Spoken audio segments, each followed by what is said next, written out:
10 years ago, one of my parents' best friends, he was just about to give his speech and he collapsed. We obviously all thought this man might have had a stroke or a heart attack, but it was a food allergy. Research from the Imperial College London found that food allergy rates in England more than doubled in a decade. We are in the epidemic, no doubt about it.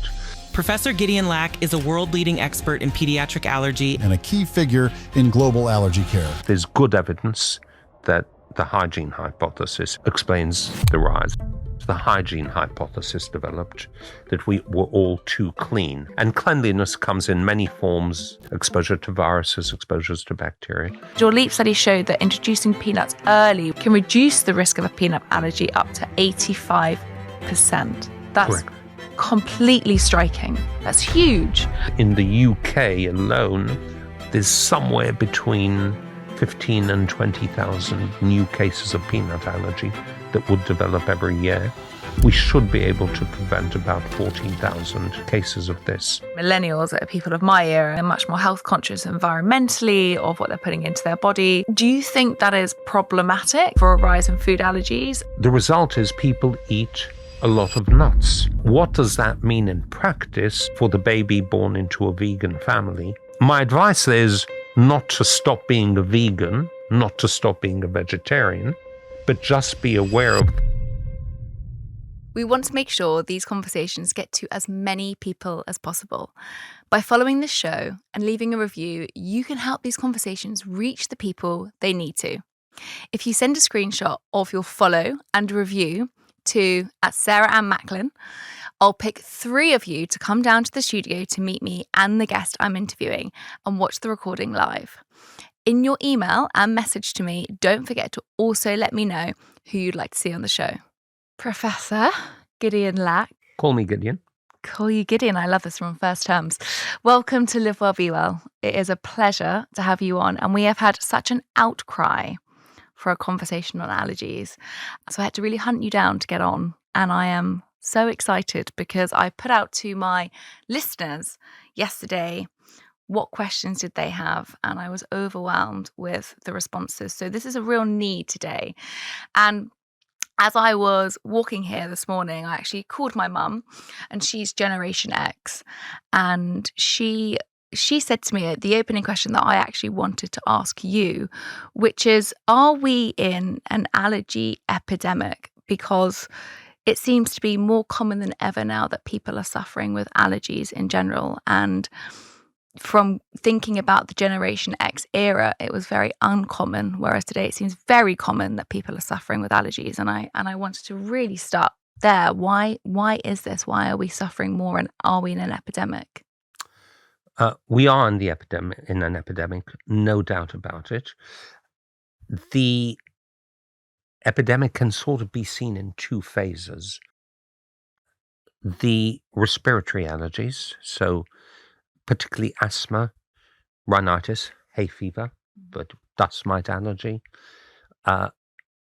Big increase in prevalence during the end of the 20th century, 1980s, 1990s, and subsequently from the late 1990s and the last couple of decades, huge surge in eczema and food allergies. And one of the things we may go into is the tight link between eczema and food allergies. So I won't go into detail as to why that came about in 2 phases, but this first wave of allergies, the respiratory allergies, there was David Strachan, really a wonderful epidemiologist, found evidence that exposure to infections actually protected against allergies, from which the hygiene hypothesis developed, that we were all too clean. And cleanliness comes in many forms: exposure to viruses, exposures to bacteria. And there's some very compelling evidence for that. How much that explains the rise in eczema and food allergies remains to be determined. But I think there's good evidence that the hygiene hypothesis in its broadest form explains the rise. And there's been huge changes in our hygiene in terms of bathing more frequently, using soaps, using stronger detergents on our clothing, that can actually also have deleterious effects. So we traded cleanliness, hygiene, smelling nice for Anti-aging. I beg your pardon? Anti-aging, all the creams that we put in our creams, face. cosmetics, Yeah. actually, which also has a link to food allergy, and we can talk about that later. And that is the application of peanut oils onto the skin that we found in 2003 can lead to peanut allergies. But if you think of the first wave, it's most likely to be hygiene related, although there are no randomized controlled studies. There are fascinating studies from the Austrian, German, Swiss Alps showing that babies are in farming rural environments with exposure to animals, particularly cows and cow sheds, had huge protection against developing asthma, hay fever, to some extent eczema. Of course, these are not randomized controlled trials, which is the gold standard. You can't exactly take 1,000 babies, randomly move half of them into a farm, half into the city. You can't, but I'd love to see that happen. But there is some compelling evidence for that. Ultimately, actually, we do need a randomized controlled study, not by moving babies into farms, but by perhaps exposure to the good part of dirt without causing infection. And there's a lot of thought going into that. The second wave of the epidemic that started in the late 1990s relating to eczema and food allergies really has culminated in this epidemic of food allergies. And everyone thinks about peanut allergy, but it's not just peanut. It's peanut, egg, milk, sesame, tree nuts, wheat, and in the adults and adolescents, more fish and shellfish. And in fact, a recent publication showed about a 3 to 4-fold increase in food allergies in school children in the last decade or so. Yeah, well, I saw research from the Imperial College London found that, so we're on the same one, found that food allergy rates in England more than doubled in a decade, and 72% increase in child hospitalizations from allergic reactions in the last 3 years. That's right. So the big increase was in children. And that takes us back to a key fact that food allergies, for the most part, and the serious food allergies, develop early in childhood, as early as the first year of life, even the first 6 to 8 months of life. So if you want to prevent these allergies from occurring, you need to get in very early in infancy with interventions. By the time the child's 1, 2, 3 years of age, it's too late to intervene. Well, I really want to go into that and your fantastic and extraordinary pioneering LEAP study as well, which I know has changed guidelines in the UK and also in the US, which is very rare to have a scientist sitting here actually making a public health change in the guidelines. But before I go into that, I do want to touch on the adult, because I remember going to a wedding 10 years ago, and it was one of my parents' best friends, and it was the father of the bride, somebody who I've grown up with my entire life, and he was just about to give his speech and he collapsed.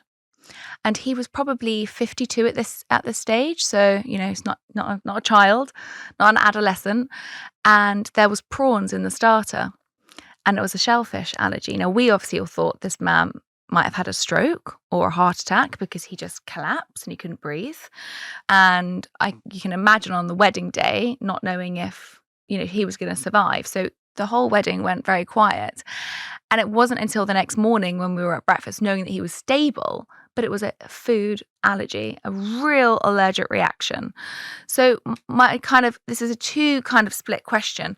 One, can we actually just start by understanding what an allergy is? Because for me, that was such a big moment, knowing that somebody could lose their life, or it felt that we could lose their life. And secondly, how common is it to get these allergies later in life? Because I was just really shocked that at the age of 52, this had happened to him. Yes, so the various parts to your question, but one of the many reasons I went into allergy, the field of allergy, particularly food allergy, was when I was training in pediatrics in New York. I had a 16-year-old with known peanut allergy who'd eaten a tiny amount, collapsed by the time he came into the into accident emergency. He had great difficulty breathing. He had already low blood pressure, and it was too late to do anything for him. And this sort of cataclysmic event, and what is cataclysmic about a severe food allergy is that you're talking about a person who's healthy in front of you talking, and they go from 1 minute to the other, from health to a very, very serious condition, potentially resulting in death. So why does this happen in later adulthood? And again, I don't know the cases of this particular gentleman, but very often people have food allergies for a long time. It's actually developed early in childhood. They only get mild symptoms. They keep eating the food. They don't carry self-injectable adrenal devices like EpiPen, and suddenly this occurs. But there are cases of de novo or new food allergies developing later in life, and there certainly are cases of it. We understand that much less well. We now have a pretty good understanding of why allergies develop in early childhood, but shellfish allergies develop typically later in life, adolescence and later adulthood. It's unusual to develop food allergy for the first time at 52, was it 52 years of age? 52, Do you know what the food was? Shellfish. It was Prawn. shellfish. So shellfish is a typical one that, and I have, great apprehension and respect for shellfish as an allergy, which a lot of people don't take very seriously because very often it just causes mild itching. And I've had people who keep eating shellfish, they've got mild itching, suddenly one day, because of other factors, they've had a glass of wine, they've exercised, they're hot and sweaty. All of this comes together to cause an anaphylactic reaction after eating shellfish. So, did you say he was giving a speech or no? He was just about to. It was the father of the bride. So obviously it was quite a traumatic moment. So this is it. Stress is also something that can contribute to more severe reaction. So my hypothesis, without knowing this, was he probably had mild shellfish allergy going on for years, would eat it, wasn't very careful because he didn't feel he needed to be. On that particular occasion, the combination of the anxiety, the stress, his heart rate going up, maybe also a glass of wine and glass of champagne, wedding, all contributed towards this, which is why I take quite a conservative approach to managing all my allergic patients. The most part I do prescribe self-injectable adrenaline, because one thing we know is that a mild reaction doesn't predict a mild reaction in the future, and more than half of people who end up with anaphylaxis have always had minor reactions beforehand. So, but it is conceivable that he developed this shellfish allergy later in life. I think that's just such an important topic because I think knowing that there's other factors, that are impacting why an allergy could have such a severe reaction in that moment is really important, because I think a lot of us can shut off from sensations in our body or not want to worry a doctor or not have time on, and actually just put it to the back of our minds and maybe take an antihistamine. And then one day, we do have that absolutely life-saving problem. And I guess one question that I didn't think I'd put in this early, but somebody from the comments did ask, is it good to take an antihistamine every day, or is that problematic? There's no good research on this. And you could argue both ways. Okay, you could say taking an antihistamine will prevent a lot of the symptoms of allergic reaction. It will prevent the itching in the mouth and the hives and the swelling, and thereby protect the patient. But the evidence that actually antihistamines prevent anaphylaxis is not great.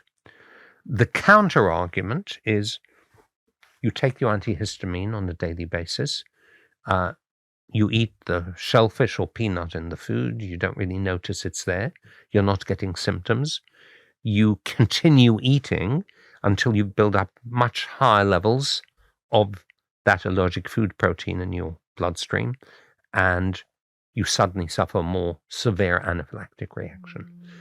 And we do know that severity, to some extent, is related to how much the individual eats. So we don't really know, and there are no studies to support that.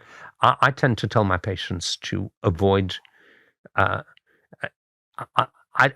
other problem with this is if they're taking the antihistamines daily and they go out to a social event, they think, well, I'm protected. I don't need to really check what's in this food. And they'll eat foods containing large amounts of the allergen. Of course, there are some people who need to be on daily antihistamines with severe hay fever. And then, yes, they will be protected against these milder symptoms. I tell them to be extra cautious to read labels if they're on antihistamines, because one of the useful sides to early mild symptoms is that you stop eating the food. Okay, so if you think about an allergic reaction, it's linked to expulsion of the protein. Okay, one of the first signs of food allergy in a baby is baby refuses to eat the food, turns the head away. Why? Because there's local histamine release in the mouth that's causing an itching, a bad taste, and if a baby persistently refuses a food, that could be a sign of allergy, and that refusal is a protection. So if you take away that protection by giving antihistamines, that could potentially lead to greater intake and more severe allergic reaction. As a nutritionist, one of the most common questions that I get asked is coffee good or bad for you? Yes, coffee is good for you, but the impact of the health benefits all comes down to how the coffee is sourced and made. What's really important to consider when choosing your coffee is knowing that not all coffee is created equally. I came across Exhale Coffee by Dr. Rupi, who oversaw 9 independent lab tests to ensure the coffee is sourced to maximize the polyphenol content. This is a potent antioxidant with anti-inflammatory properties to support overall health. Switching to a high polyphenol coffee like Exhale is also fantastic for your gut health and your brain health, because research has shown that these specific components may have a real impact on our immune response. It could even help support your oral microbiome when drinking up to 2 to 3 cups a day. But over 5 a day has been shown to have detrimental effects. Personally, I love to have my coffee an hour after waking up to allow my body to use its own natural energy resources within the first hour and to align with my circadian rhythm. What I also love about Exhale Coffee is that it is also soil certification organic certified, which means that it's free from mycotoxins, pesticides, and molds. Now, if you want to give your mornings a new routine and try Exhale Coffee, then head to www.exhalecoffee.com/Sarah to get your free trial sent to you. Because a big question we did have is around histamine allergies and how people can deal with them. And I guess that's one of the things, is actually being a lot more aware of maybe keeping a food diary and seeing what foods are becoming reactive. Okay, so I think now you're talking about something different, if I'm not mistaken, which is histamine in foods that can trigger allergic reactions. The classic example of this are certain fish. Sometimes fish that have been left out, and they contain an amino acid histidine, which is similar in structure to histamine, and that can convert to histamine. And then what you're doing is actually you're eating a food that can also occur in cured meats, various foods. You eat the food, and suddenly you have itching and an allergic reaction. Happens most commonly with certain fish, and that leads to an allergic reaction, but it's not actually an allergic reaction. And the definition of allergic reaction is where the body's immune system is targeting a foreign food protein and making allergic antibodies against it. Here you don't have that problem. Here you're just taking in the histamine from an extraneous source. We very often see that in certain types of food allergy, in reactions to fish particularly. Yeah, this happened to my brother actually 2 years ago. He doesn't have any food allergies, but left his salmon in the fridge, I think it was for 3 to 4 days, and didn't think about it, didn't cover it properly, had the fish, and then his whole face swelled up. Yeah. And went to A&E, didn't know what was going on, and it was a histamine reaction. And it also depends on how much histamine is present in the food and the individual sensitivity. Different people have different levels of sensitivity to how much histamine they will tolerate. But the classic scenarios or histories were a group of business people going out for their lunch, eating a fish like that, and suddenly everyone at the table develops a red swollen face. That rarely happens, but if more than one person reacts at the table, that's a good indication there's high histamine in the food. There we go. Keep your eyes peeled for that when it happens, and then don't eat that fish that's on in front of you. Or have a taster, have someone eat it first. Someone that you preferably don't like. I think before we move on to, and I really want to dive into the LEAP study and all of the amazing research that you've done with food allergies, especially around peanuts, I just want to make sure that we don't move on too quickly from the respiratory adult conditions and we tie them together, because a lot of people have said, and I know that we've just missed the summer, but I'm really struggling with my hay fever and I don't know what to do. And I take antihistamines, but it's becoming a real problem in my life. What advice would you give to people that are suffering with these respiratory conditions like hay fever or potentially asthma as things that they can do to help support them in their day-to-day lives? Sure. So there's first line medications. So generally a long-acting antihistamine.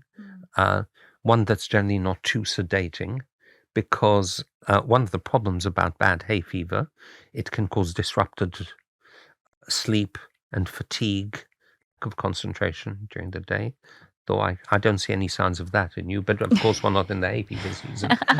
I luckily don't suffer with any allergies. So oh, you don't suffer from any? I don't know, but it's been an outcry of people on the show who are always asking. So that is a problem. In fact, one of the most debilitating symptoms of bad hay fever is poor sleep, fatigue. Adolescents, particularly at school, complain. One of their main complaints is they just find it difficult to pay attention in school and to become more irritable. It's like having a severe flu lasting months and months on end. So first line would be an antihistamine, and if that doesn't work, a nasal steroid spray for limited periods of time, and often antihistamine eye drops. Now that will work effectively in about 50%, 60% of patients, so long as they remember to take it daily. What a lot of people do is they only take it on the bad days, and then they let the inflammation build up and are chasing their tail. So regular daily use of these.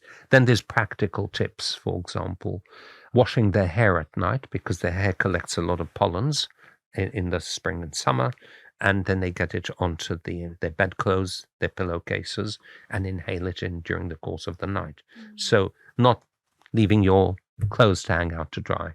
Summer, spring, they get covered in pollens, especially on the windy days. So practical things like that.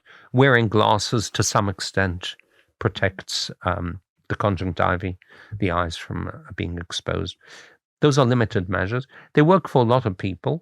Where people have uncontrolled symptoms, and especially where they develop asthma in combination with their hay fever.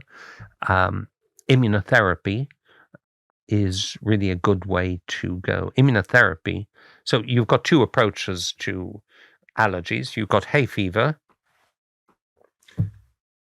escape the pollen, get onto a yacht in the middle of the Mediterranean.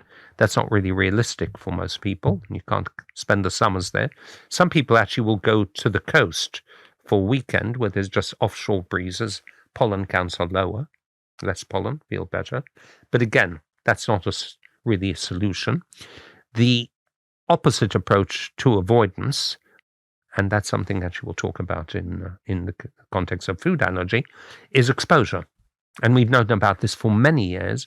And traditionally, exposure has been by subcutaneous injections under the skin of tree pollen, grass pollen, dust mite.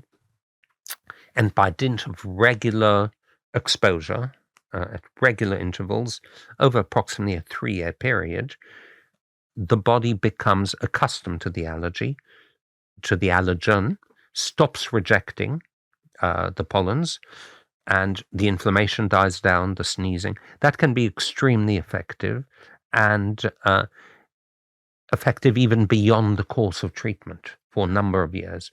So that's really a great tool that we have.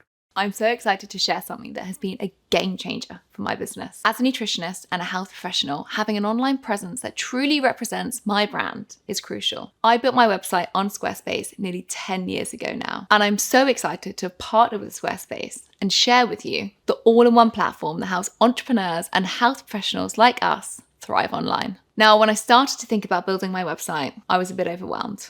Now, you don't need to worry, because the Squarespace Blueprint AI makes it easy. It feels like having a personal design assistant guiding me through creating a site that looks professional and uniquely tailored to my brand. It's been amazing for showcasing my services and connecting to you, my audience. One feature I love is the members sites. I've set up exclusive sections for my inner circle members to access premium content like courses, recipes, books, and expert blogs. It's a fantastic way to offer extra value, build a stronger community, and generate steady income. And let's talk SEO. Squarespace has built-in SEO features to help make sure my website is optimized for search engines, making it easier for people to find my site and join my community. If you're a health professional or brand looking to elevate your online presence, I highly recommend Squarespace. It's been vital for growing my brand and making real impact. Check out squarespace.com/livewell for a free trial. And when you're ready to launch, use the offer code LIVEWELL for 10% off your first purchase of a website or domain. What about adding in, I know this isn't as maybe strong as the injections, but somebody said, or somebody that I know who wrote in saying, what about adding honey or certain things in that might help with hay fever? Or is there any kind of things that they can ingest in foods that's going to help on that? Or is that a complete myth? So the idea is a good one. I happen to love honey myself, so I'm not... I love honey.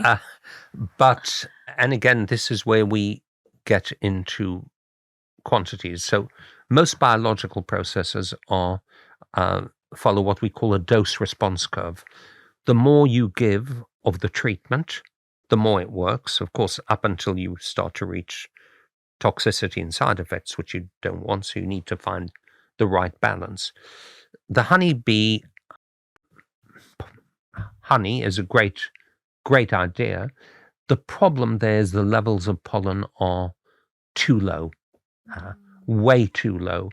And if you think about the dose response curve, you're right at the left side, at the lower end of it, and you're not really achieving enough.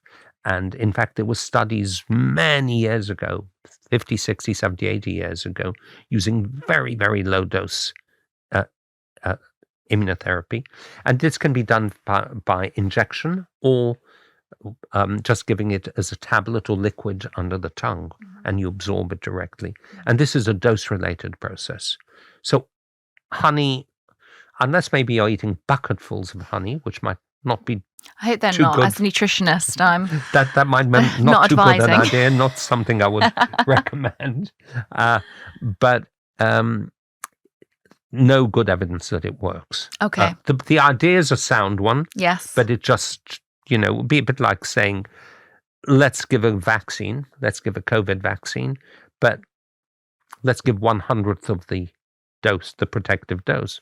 You're not going to get protection.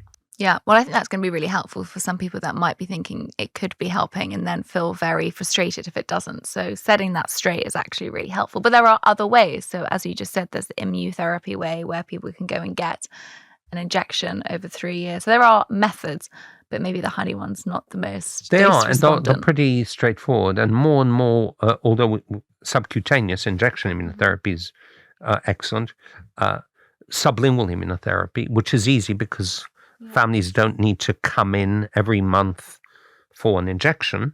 They can simply take the medication by themselves at home daily, under the tongue. Takes a minute, and it's that's much easier. very successful. It's a gradual effect over 3 years, so people have to persist with it. But the result is generally excellent. Doesn't work for everybody, but it works for the majority. Well, I'm really pleased that we touched upon that because that was such a big question that we had from our listeners. And I do know that so many of people in my life suffer with hay fever. So it is a real, it can be very problematic and hard for people to deal with. And of course, just to interject here, with the respiratory allergy, a key thing is identifying what is the allergen. A lot of people think it's dust mite allergy, but it could be the dog or the cat at home. And they don't realize that. And every time they leave home, they feel much better. Come home, they think it's because they have a dusty environment. It could be the cat or the dog. It could always be something else. So you actually have to identify the allergen on testing and get a really good idea from the history that this allergen is responsible for the symptoms. Because if you use the wrong allergen, so for example, if you have, one were to have hay fever due to grass pollen in May, June, July, and I were to treat that person with tree pollen, which causes problems in February, March, April, I wouldn't be curing that person's hay fever. It's a bit like giving the wrong antibiotic for the wrong infection, and that doesn't work. Absolutely. So careful definition, both by testing and by history, is really essential. Yeah, I think that is key. And I love that you spoke about dogs there, because I wanted to ask, and it goes a little bit back to the hygiene hypothesis that you mentioned, which for me, I wonder that post the pandemic, are we going to have even more allergies because we became so obsessed with washing our hands and cleanliness and disinfecting everything to stop the spread of COVID. But within that, I read a few headlines, and I don't even know if this is going to be a true study, that dogs can help reduce developing allergies and having dogs in the home. Is that true? Is that false? Is there any research to kind of back this up? I would say there's moderate level, low to moderate, but consistent evidence that is the case. So there are different levels of evidence in clinical science, from suggestive, likely, highly likely, or definite. And I'd say we're in the suggestive phase. And there's several studies showing that babies, those are cohort studies. So you take a group of 1,000 or 2,000 children, you follow them up from birth, and there is evidence that if there is a dog present before the baby is born, cats protect, but to much lesser effect. If there's a dog around, that can protect potentially against more than 50% of cases of food allergy, perhaps even higher. But the gold standard, and that's what we did in the peanut studies, which we'll be talking about, the gold standard of evidence in medicine, and it can be cumbersome and expensive and involve prolonged studies, is where you would take a group of, let's say you wanted to solve the dog question. How would you do that? You'd take 1,000 families with a pregnant mum, and you'd say to them, okay, we want you to enter a study. 500, we're going to give you a dog before the baby's born, 500 not, and we'll follow your baby till 5 years of age and look for the development of allergies, food allergies, maybe till 3 years of age. I did actually propose such a study at one point, and too cumbersome, too difficult. Yes, So I haven't given up hope on that entirely. But the same with cows, actually. Spending time in a cowshed is highly protective.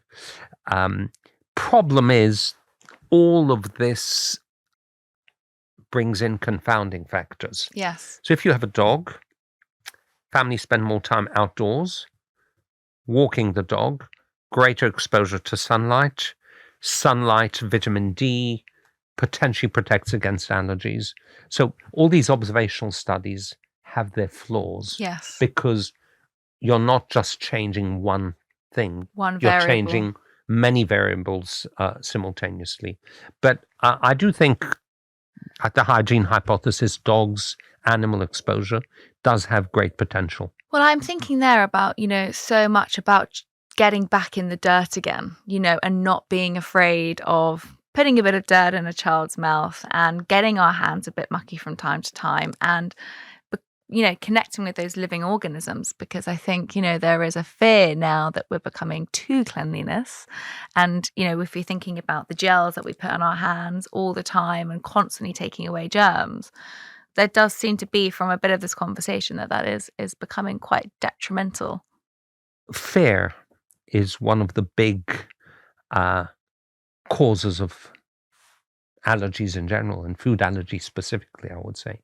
So fear, bugs, excessive cleanliness, and of course, excessive cleanliness, there's not just the effect of changing the microbiome on your skin and inside your body, the effect of cleanliness and excessive bathing, use of detergents on our clothes, soaps, that denudes the skin barrier, breaks down the skin barrier, and it makes it easier for allergens to penetrate the skin, which is how we believe food allergies develop in the first place in young babies with dry skin and eczema. If you think about the skin, it's like a castle with a wall around the castle or moat. It's protective. It doesn't allow trespassers to come in. Trespassers, enemies, innocuous agents to enter.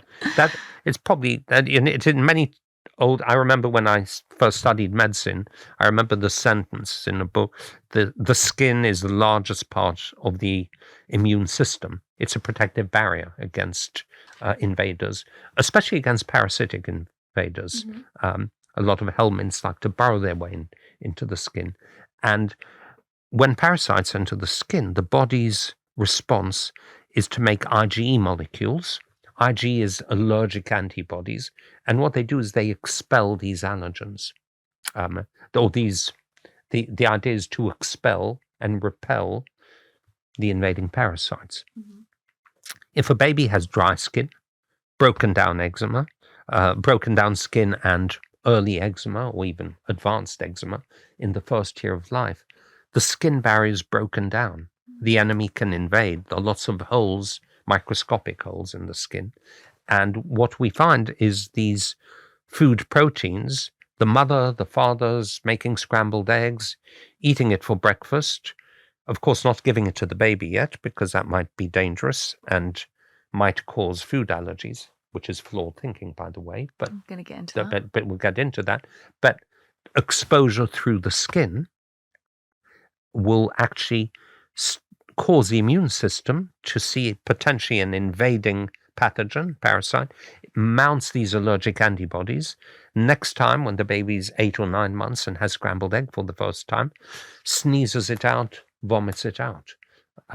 So again, what's the connection here to hygiene? So hygiene can affect in many ways. It can change the skin microbiome, the different types of bacteria on the skin and in the gut, but it can also break down the skin, strip it of its natural oils and lipids, get rid of the dead skin barrier that has a protective effect because of sort of dead cells on the skin that and their products which produce a sort of outer protective coating. And you strip that off with a daily bath and soaps, and you damage the skin barrier, leading to skin dryness and eczema. I mean, it's remarkable to me. Should we stop, if our children or our young children or even adults, but I'm thinking about this as a young child, should we not bathe them as much if they are showing signs of eczema? How should we treat that so we don't then occur a food allergy if 9 months down the line this is quite a predetermined factor? Yeah, in the first months of life, there's really no good evidence to support bathing daily or every other day. And actually, there's some association between less frequent bathing and the development of food allergies. More frequent bathing can potentially lead to more allergies. This is a field where there has been some research. Once a baby has established eczema, there are really two schools of thought. One is keep them dry, don't bathe them too often. But the predominant swing in once you've already developed significant eczema is actually to bathe the child with moisturizing oils in the bath that will improve the skin barrier. But in the very early months of life, damp cleaning with a wet cloth usually suffices. And really, one wants to avoid soaps and additives to the bath that actually can have potentially disruptive barriers, disruptive effects on the skin barrier. Yeah, gosh, that's such an important one, isn't it, to think about? Well, I want to make sure that we now, because this is where you've pioneered your work, is into the LEAP study. And I know even recently you've kind of had some more evidence come out, which I also really want to talk about. But you have made, and I said this at the beginning, it's very rare to have a scientist sit here who has actually changed public health guidelines, not just in the UK, but also in America. So, firstly, just congratulations for actually your research making such a massive impact in such an important area, because even coming here today, I read that sadly somebody, a young girl, had died in Rome from a peanut allergy. Very so this is a constant thing. And if we think Tragic, about what happened with Pret on the plane a couple of years ago, but you have shown something that might make people think a little bit more around food allergies, especially peanut allergies, because your LEAP study showed that introducing peanuts early, which is all the things that we've just kind of been touching upon with the dose effect, can reduce the risk of a peanut allergy up to 85%. That's correct. Completely striking. That's huge. So can you first of all tell us more about the LEAP study, and then also the LEAP Trio study that I know has kind of just come out this summer, and how we can think about preventing allergies long term? Okay, so just a bit of background to the LEAP study. When I was doing research into allergy as a research fellow in Denver in Colorado many years ago, it became apparent to me that there were already a lot of studies showing that if you fed egg or milk to a young mice pup, and there was knowledge about this for many, many years, it was almost impossible to artificially induce food allergy. So it seemed that early oral gastrointestinal exposure in these mice pups prevented allergies. I remember questioning my professors at that point, why are we doing things differently in humans? And the traditional answer was, well, humans are humans, mice are mice. And they're a rodent, we're not. True. Although there are some basic similarities in our immune system. Of course, there are limitations of mouse studies, and you can't extrapolate from one to the other. While I was working there, I had a German colleague who was trying to develop an animal model of eczema. He was rubbing egg onto the skin of mice where the skin of the mouse was slightly abraded. And very, very disrupted in a minor way, putting low doses of egg, and they were mounting highly allergic responses. And that to me was really fascinating. So you saw that led to what we call the dual allergen exposure hypothesis. Oral introduction protects, cutaneous exposure through the skin leads to allergy. The analogy I like to use in simplistic terms is if I knock on the door of your house and I'm looking decent, respectable, I have a letter to deliver or whatever, you'll probably greet me in a relatively civil way. Yeah. Was, if at 9 o'clock in the evening, I'm sort of banging wearing my door a balaclava down and banging your bedroom window, your approach might be slightly different. So it's all about the route of exposure, route of entry. The body doesn't like to see things coming through the skin. It does like to see foods coming through the mouth early, and it learns to tolerate them, okay? Because that's a normal route of exposure. So a seminal point, really, was when I gave a lecture in Tel Aviv many, many years ago, about the year 2000, which was just shortly after we issued recommendations in the UK to avoid giving peanuts to babies because we saw peanut allergy was on the rise. And I was asked to speak about peanut allergy. I asked the audience of about 200 pediatricians and allergists, how many of you have seen a case of peanut allergy in the last year? And very few people, less than a handful, put up their hands. In the UK, virtually every doctor would put up their hands. I said, that can't be right. And they had trained allergists, pediatricians, surely they would recognize peanut allergy. What was particularly curious to me was that's primarily a Jewish population. There's a large Jewish population in North London who we see in clinics who had a lot of peanut allergy. So it occurred to me this can't be due to ancestral origin. It can't be a genetic difference. Environmental. So it's got to be environmental. And talking to doctors and people I knew there, they told me, hey, we give our babies a snack made almost entirely of peanuts from about 4 months of age. So we looked at 5,000 babies in both countries, Jewish babies in the UK and in Israel, with a common ancestral background, not identical genetically, of course, but the common ancestral genes. And we found, in fact, the rate of peanut allergy in the UK was tenfold higher than in Israel, where it was virtually non-existent.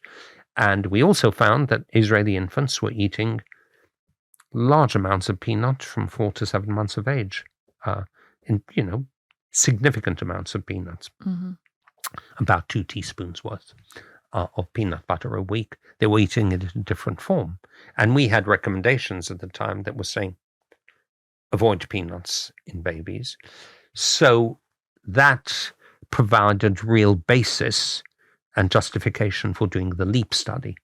And in the LEAP study, we took 640 babies, young babies, 4 to 11 months of age, who had severe eczema and or egg allergy. Why severe eczema? Because of what we were talking about earlier. Children with severe eczema develop a much higher level of peanut allergy. Between 15 and 20% of them will develop peanut allergy. If we'd taken a normal population, the rate of peanut allergy would have been 2%, and we would have needed to study 10,000 children maybe. This way, we were able to select 640 babies.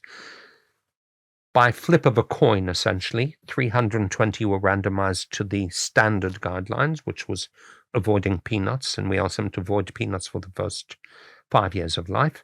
The other half ate peanuts a la Israel, similar, actually, at the high end of what Israeli babies were eating. They were eating 6 grams of peanut protein a week, which is about 2 tablespoons of peanut butter, roughly, and followed these children until 5 years of age. We were expecting to see maybe a 50% reduction in peanut allergy, but we found at the end of the study that overall, the group that avoided peanuts had a rate of peanut allergy of about 3%.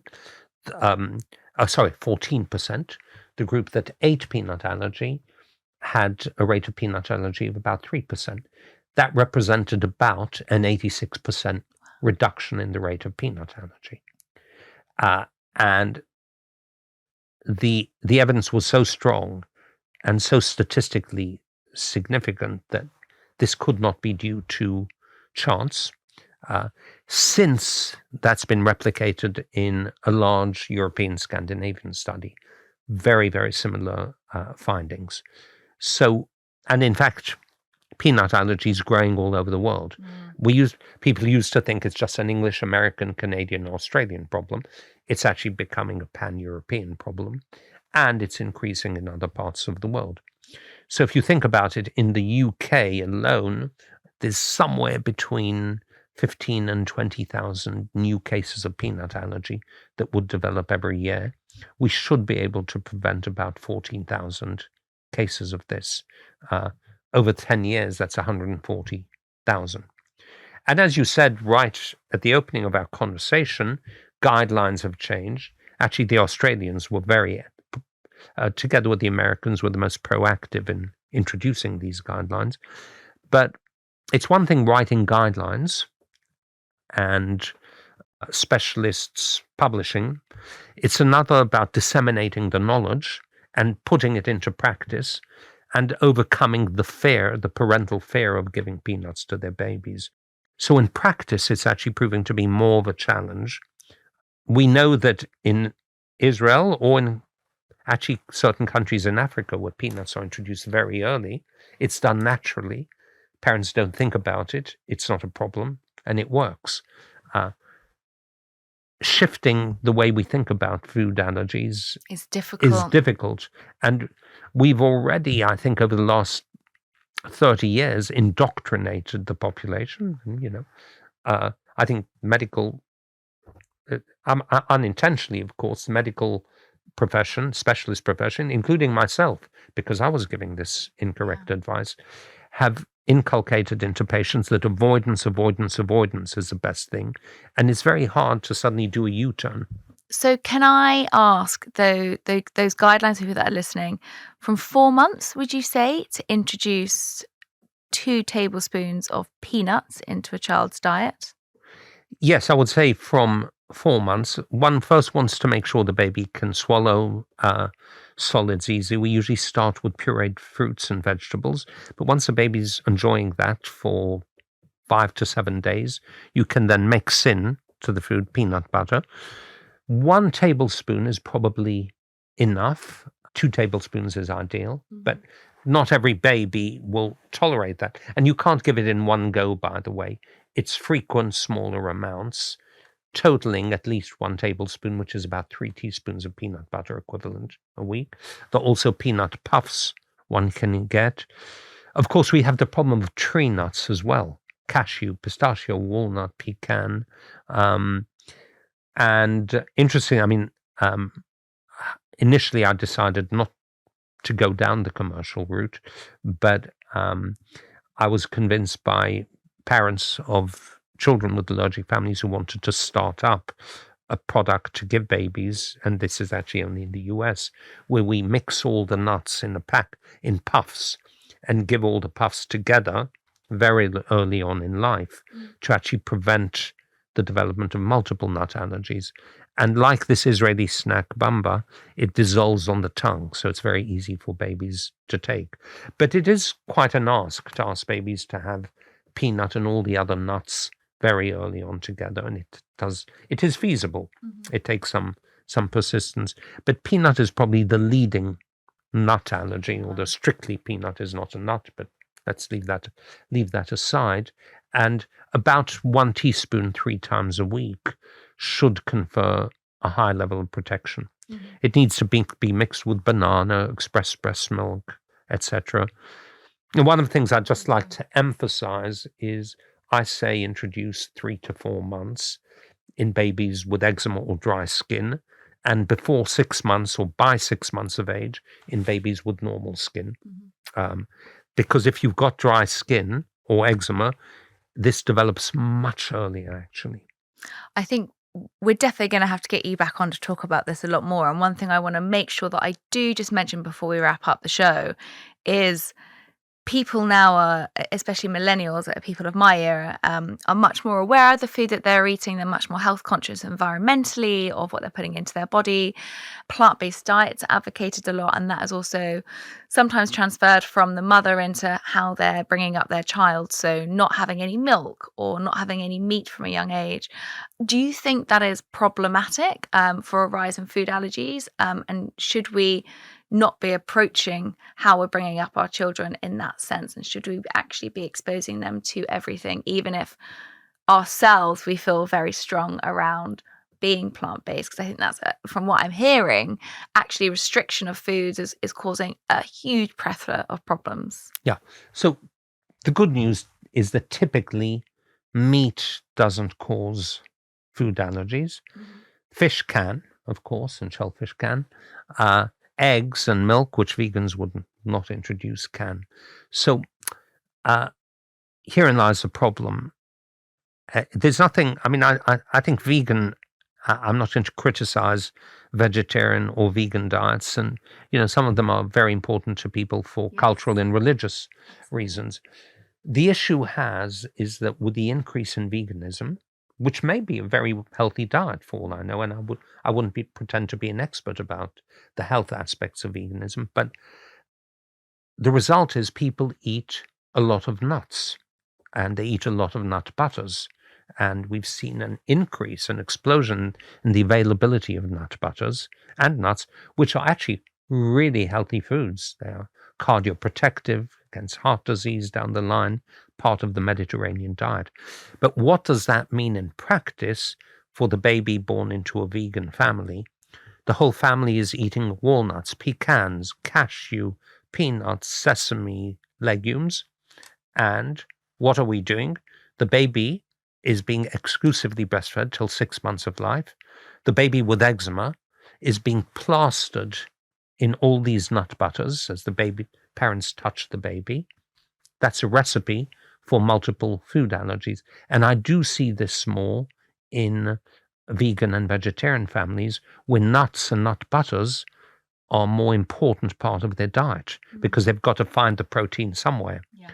So my advice is not to stop being a vegan, not to stop being a vegetarian, but just be aware of the nut butters and nuts that you have in the family and give those to the baby very early on, before 6 months of age. So yes, that is happening, but I wouldn't blame it on a vegan diet being unhealthy per se. Yes. No, I wouldn't say it's unhealthy. I think advocating a plant-based diet is wonderful for a variety of reasons.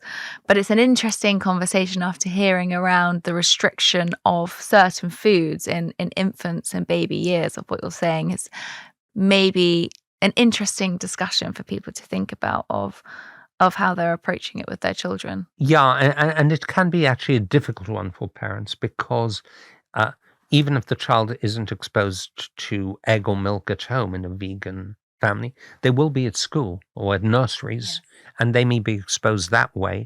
And some vegan or vegetarian parents will actually make the decision, look, I don't want my child to develop milk or egg allergy.